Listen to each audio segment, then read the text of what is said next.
বাঙালির প্রধান খাদ্য হচ্ছে ভাত। তো ভাতের সঙ্গে যদি একটু শাক ভাজা খাওয়া যায় তাহলে কেমন লাগে? তো বন্ধুরা, অনেক শাকই তো আছে। তো বন্ধুরা, আমার প্রিয় শাক নিয়ে আজকে আমি চলে এলাম তোমাদের সামনে, সেটা হচ্ছে কলমি শাক। তো বন্ধুরা, আমার তো কলমি শাক খেতে দারুণ দারুণ দারুণ লাগে। তোমাদের কেমন লাগে দেখো বন্ধুরা।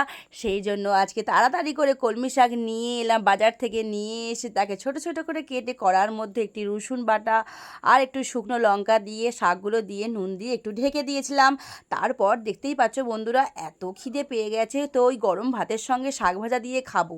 তো সেই জন্য হুটোপাটা করে রান্না করছি, কিন্তু দেখতে পাচ্ছ আস্তে আস্তে শাক ভাজাটা কী সুন্দর হয়ে হয়ে আসছে।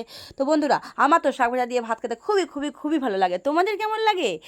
আর বন্ধুরা, তোমরা কিন্তু আমার মতন করে শাক ভাজা রান্না করে খেও, আর আমাকে কিন্তু কমেন্টে জানিও কেমন লাগলো খেতে। দেখো আমার শাক ভাজা রেডি হয়ে গেছে, আর ওইদিকে আমি ভাত বেড়ে পুরো রেডি করে রেখেছি। কে কে খাবে তাড়াতাড়ি চলে এসো। টাটা।